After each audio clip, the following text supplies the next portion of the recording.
This holiday season, we have decided to guide a little girl towards her dreams. For 2 years, Jennifer Lee, age 8, has wanted to be a teacher.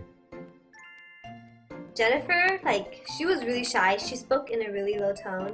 She didn't talk a lot and she didn't talk in a really loud voice. So what we thought was during our training, we would work on her voice projection and her posture. Putting her through a 3-day course to prepare her for the ups and downs of teaching.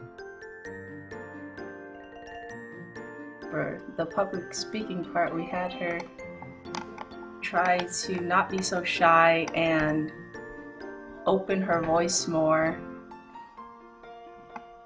And then we had her read to us so she would get to feel what a teacher actually does.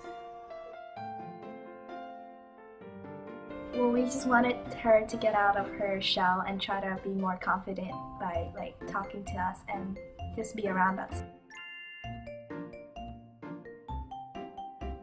At the end of the day of our training day, her voice was louder, it was more clear, she had on a smile, she was more open, and she wasn't as intimidated as she was before.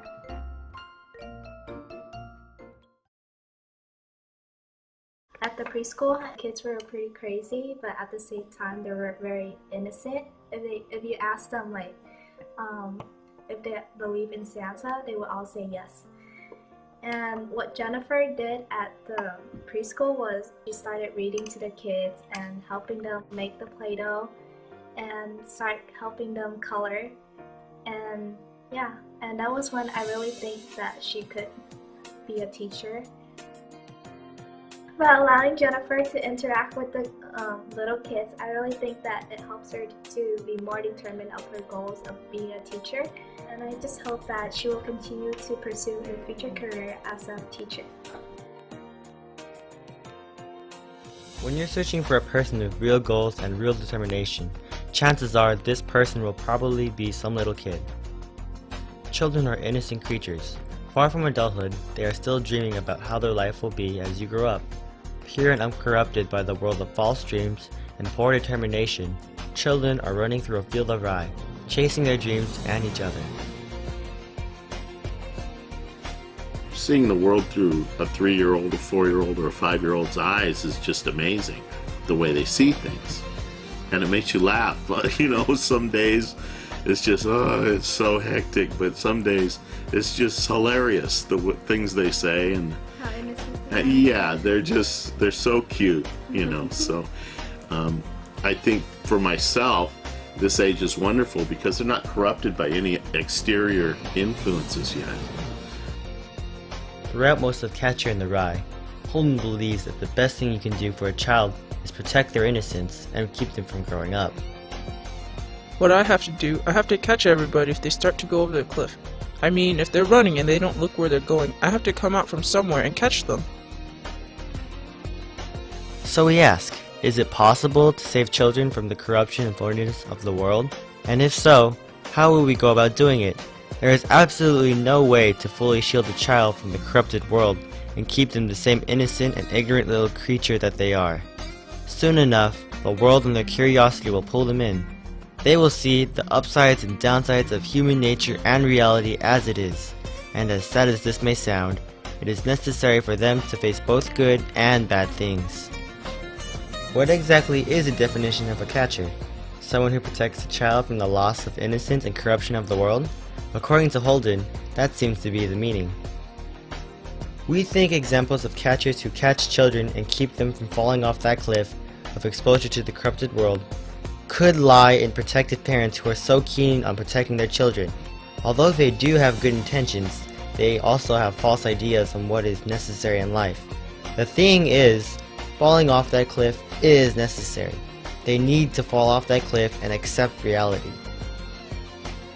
I try and push the parents to try to get the children so that they're independent, because they're always going to be trying the parents are always trying to keep the kids close to them. But we want the children to become something and be something even more than the parents. Holden would agree with what we're doing.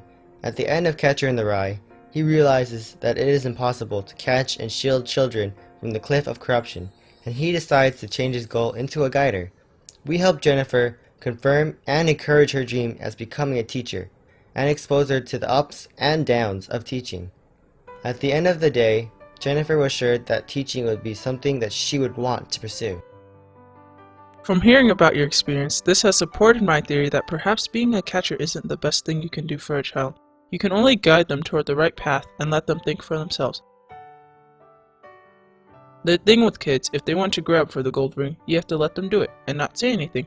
If they fall off, but it's bad if you say anything to them. How can we save children from the corruption and phoniness of the world? The truth is, we can't. We shouldn't. We need to let children learn to think for themselves and become responsible adults with a purpose in their life.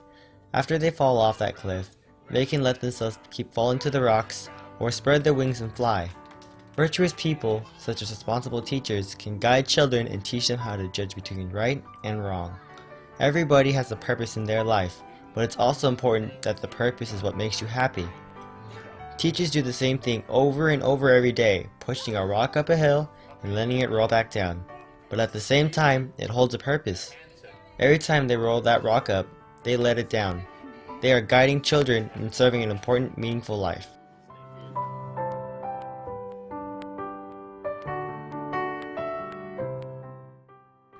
So at the graduation, we presented her with a certificate of achievement. It was custom made and everything. And we also gave her a card.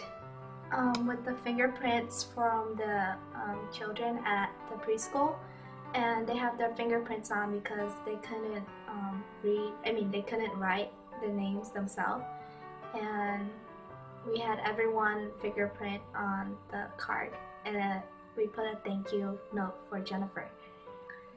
I think we also got her like some sort of book called Cookie Count, like the book that same one that she We read. got some sort of book. It was a pop-up book. Pop-up book, yeah. Okay, it was like a pop-up book. It was really colorful. It's the same one that she read to the class, and the same one that she read to us. And we thought that, hey, might as well get it for her because she seemed to really like it, and she could read it to her younger siblings and future children. Children that choose to be blinded by the corruption in the world and lead a meaningless life are those who have let themselves fall toward the rocks and become phonies. The definition of a phony the way we see it is a person who doesn't follow their heart and only do what the world wants of them rather than what they want for themselves, with little determination every time they push that rock up the hill. The bad thing about being a phony is that you would never truly be happy and satisfied with the outcomes.